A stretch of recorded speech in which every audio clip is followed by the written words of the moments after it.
So fear is driving a lot of this, and we all feel it. We're all currently in a bit of a state of trauma, I believe, in America. We sort of are endlessly being traumatized by the media, by our former president, by you name it.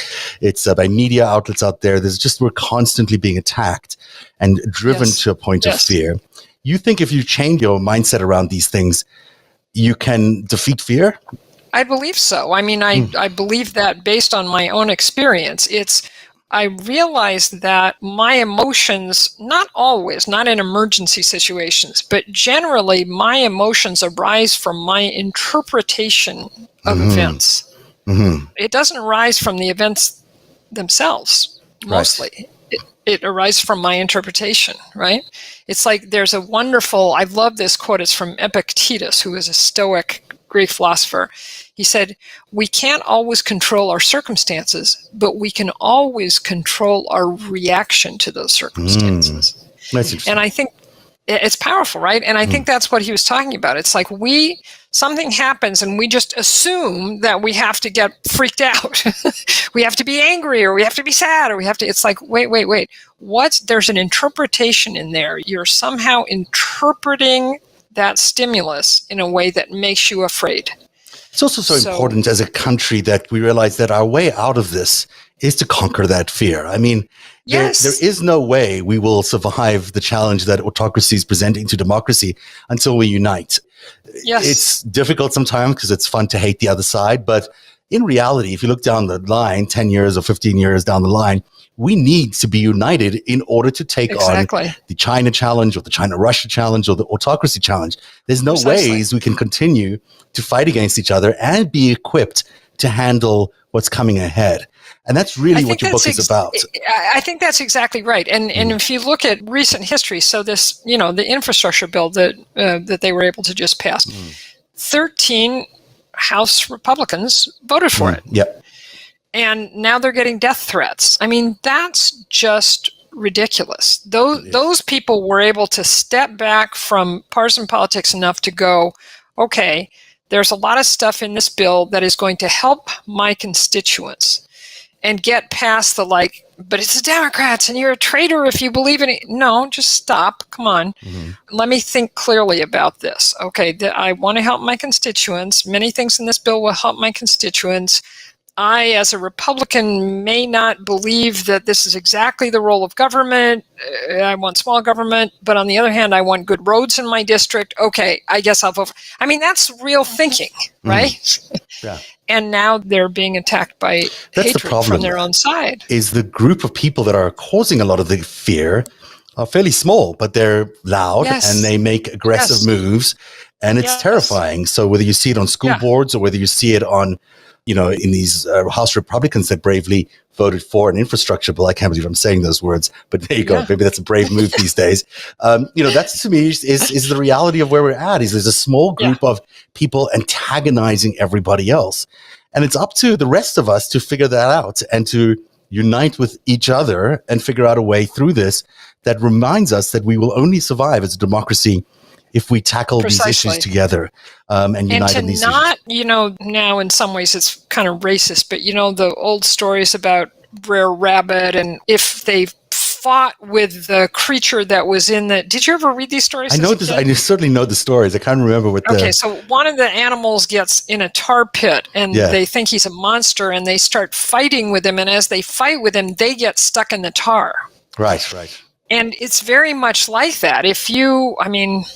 Great philosophers and religious leaders have been saying this for thousands of years. If you give back hate, you'll get more and more hate. Martin Luther King said, you can't get rid of darkness with more darkness, you shine a light, right? So I'm not saying I'm saying something that's very old, actually. What I'm trying to say is there are practical ways to do it. You can consciously change the way you think so that you can have real dialogue with people and not fall into, you said before, it's fun to hate people. I don't know if it's fun, but it's self-justifying. Yes. We all go on these threads on Twitter where it's like, oh, let's just 1,000 of us talk about how awful this person is and how we want to, whatever, kill them dreadfully, or send them to the outer whatever. Is that helpful? No, it's self-justifying. It makes us feel more and more right and more safe, because now we have a group of people who all feel like these other people are horrible. But it's not helpful. It's not helpful. If you're really trying to help the country, this is not helpful. The problem is we also have social media outlets that amplify that kind of hate. So we don't have a system that is actually amplifying cooperation and agreement. We have a system that's amplifying disgust and hate and conflict. So that becomes even more challenging. And that's why people are always pointing at Facebook and what have you. A comment here from S.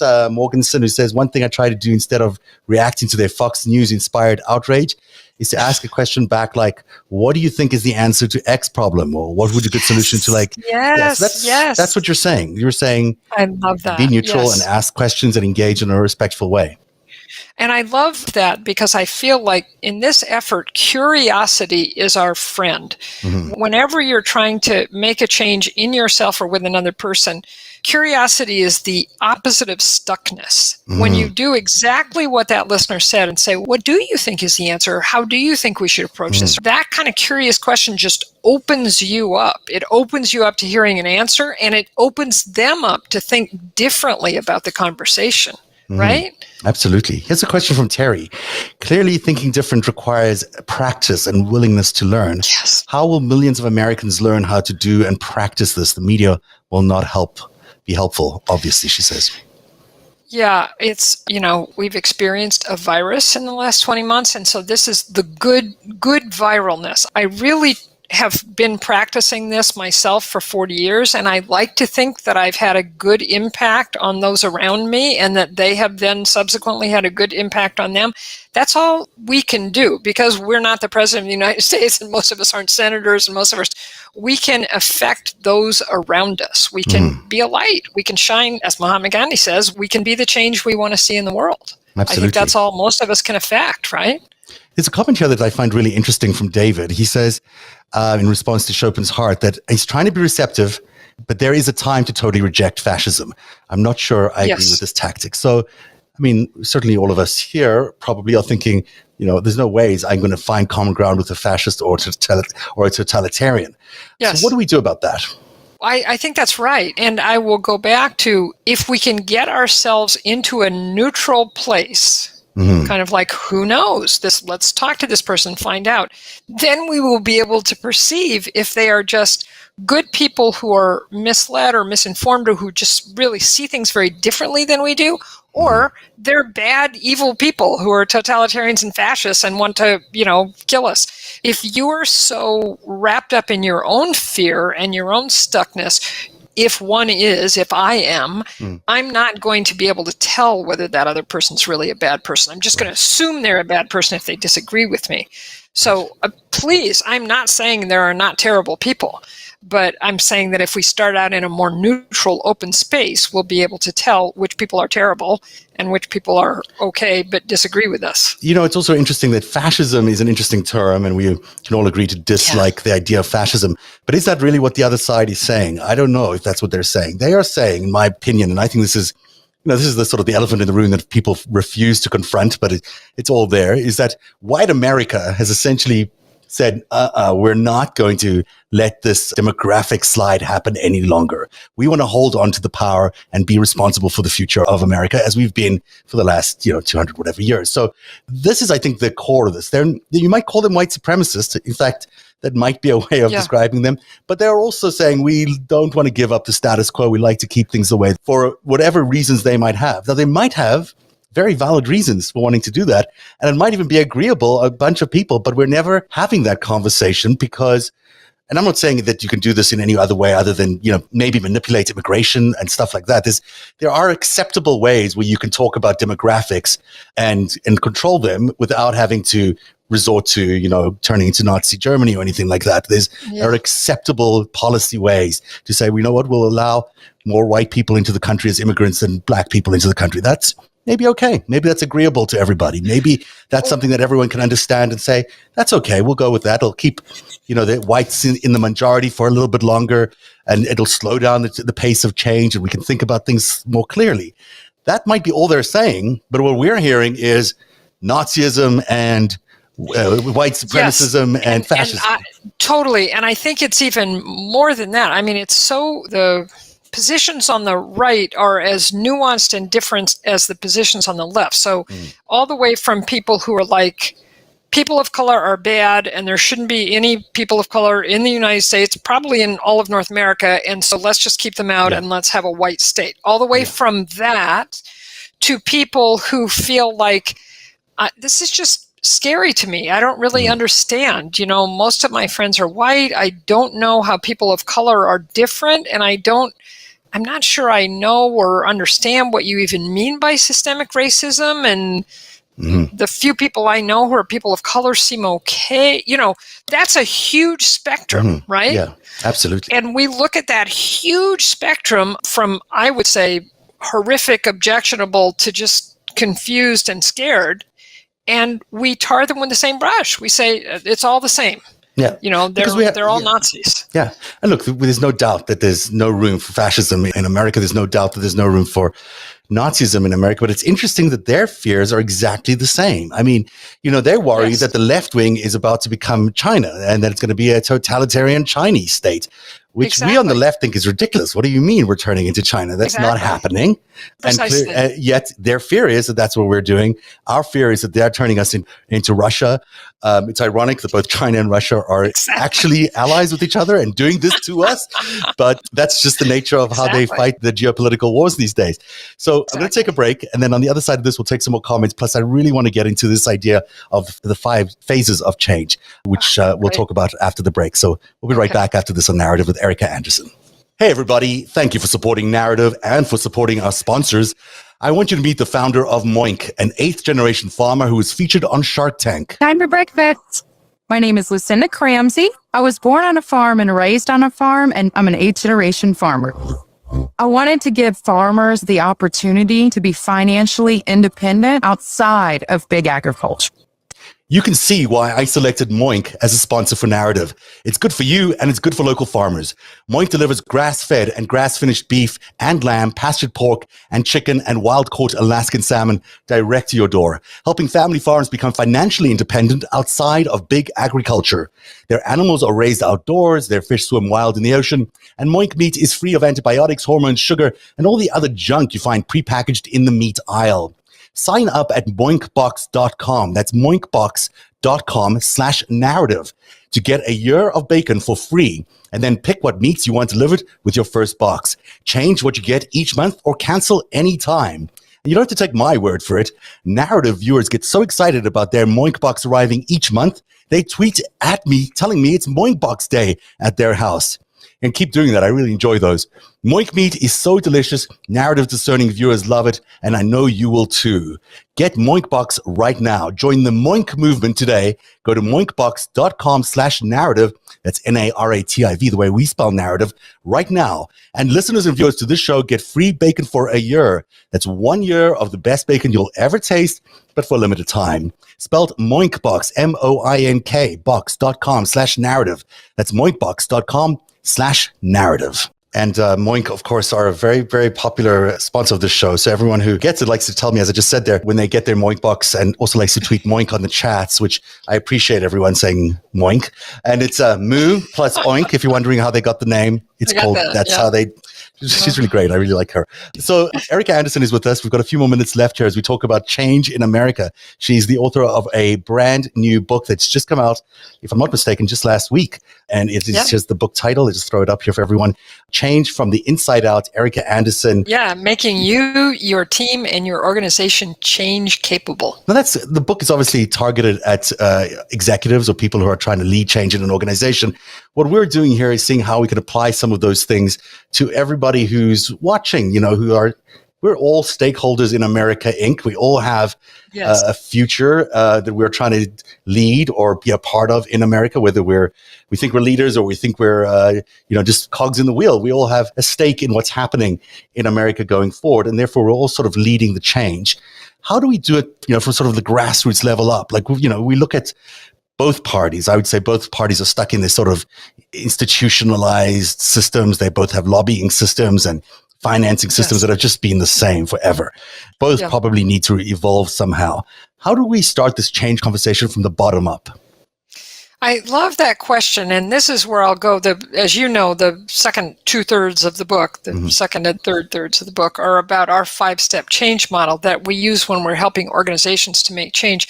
But I think I've used it as an activist in the organizations that I've been trying to help over the last 5 or 6 years especially. And so let me quickly go through it, because I think it does apply to people who are trying to make change on the level we're talking about.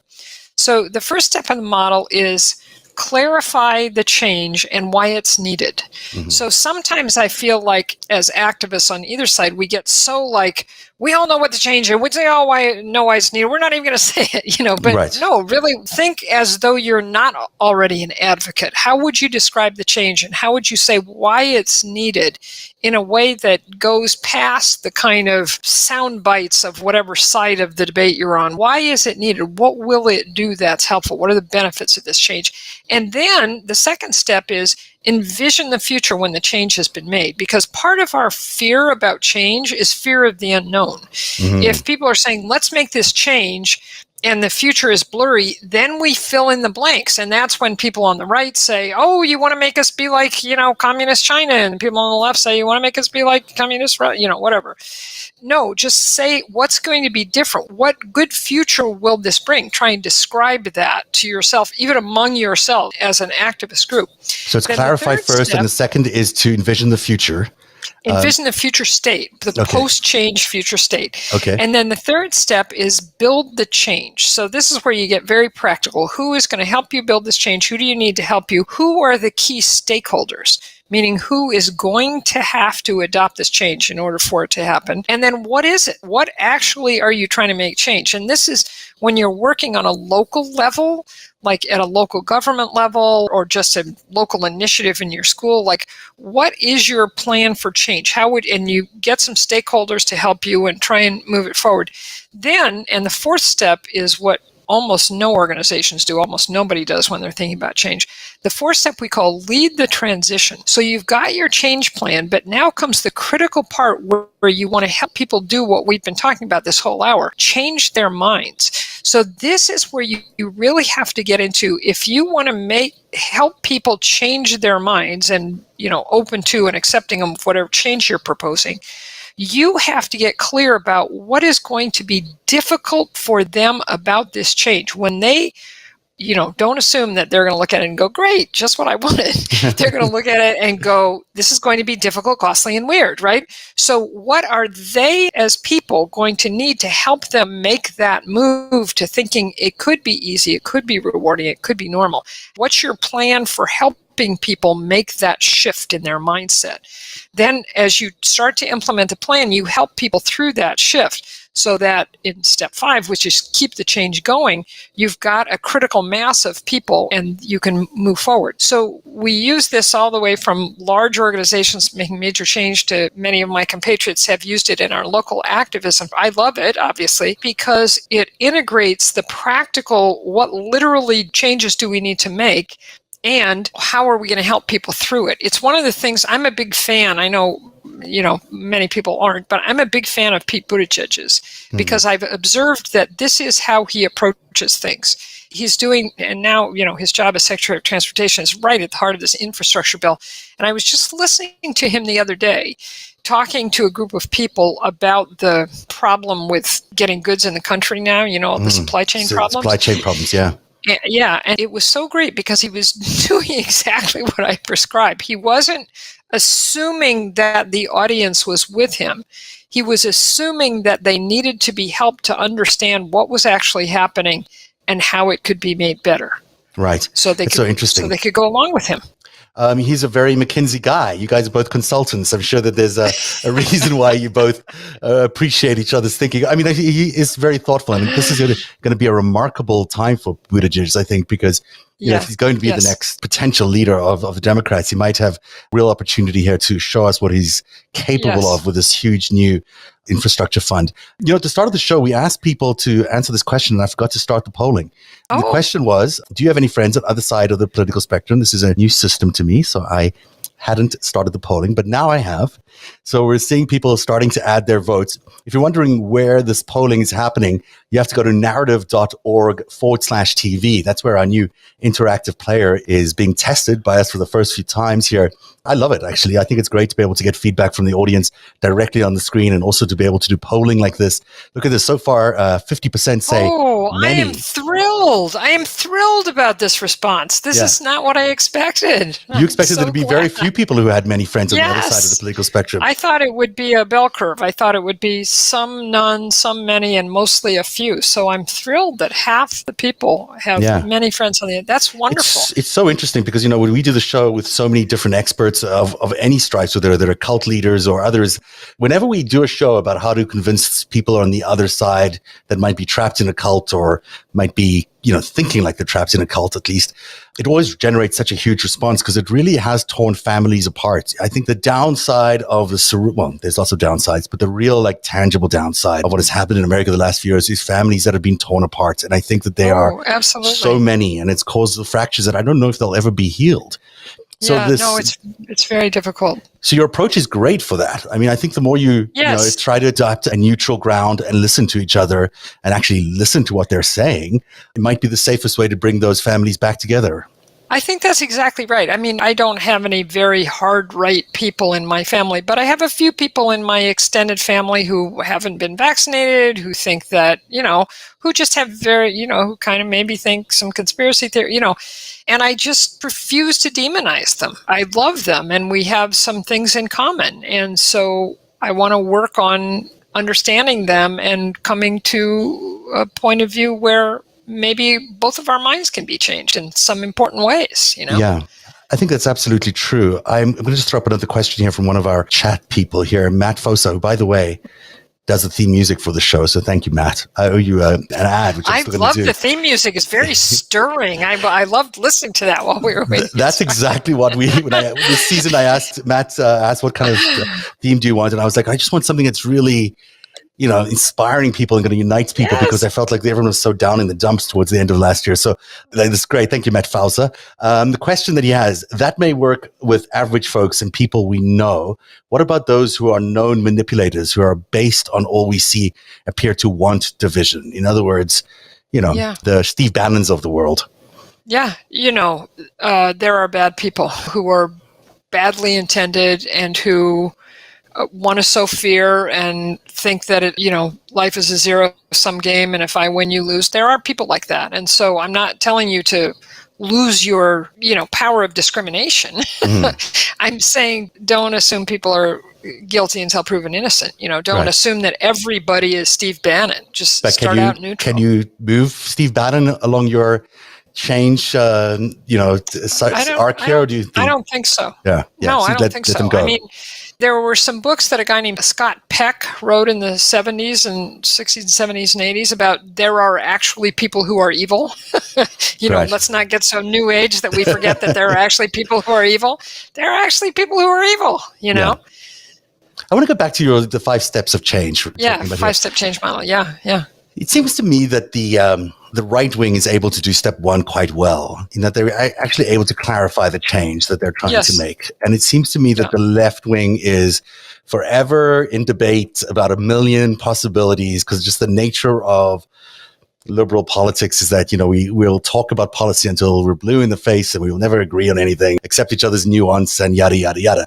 Yes. That's a real problem. If you can't clarify what the change is that you're using to respond to the GOP's vision of change, agree.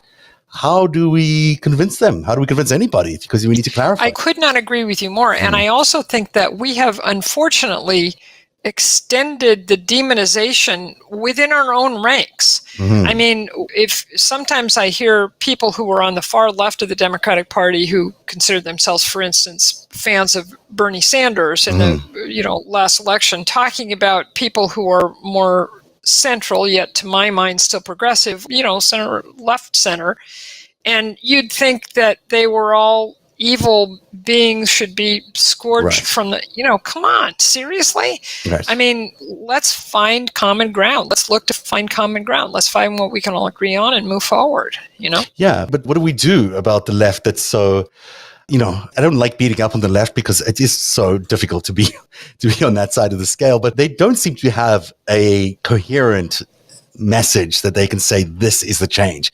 And is that a function of our current leadership? I mean, is there a challenge in the White House that we need to, more than just sell infrastructure, we need to sell a vision of the future of America that's more descriptive and beneficial to people? I mean, people care about bridges and they care about roads, but that's not going to make them vote for you, I don't think.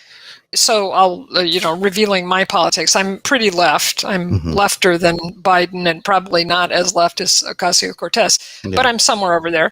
And Biden, I think, was the best of the available choices in the sense that the most likely to be elected, which turned out to be true.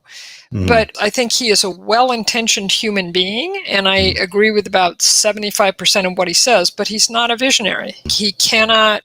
that step 2 of the model of envision the future state. He's not good at that. That's not part of what he's good at. And I think we need that. And I certainly hope in our next president we get that.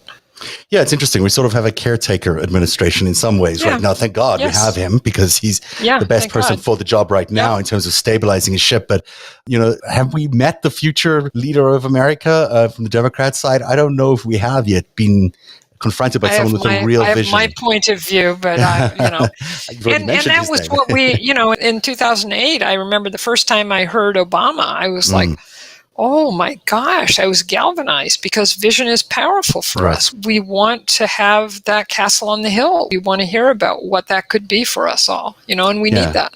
And Obama was is such a special orator. I was lucky enough to cover that election and meet him on several occasions. And even one day we were backstage it's a week before he was elected president.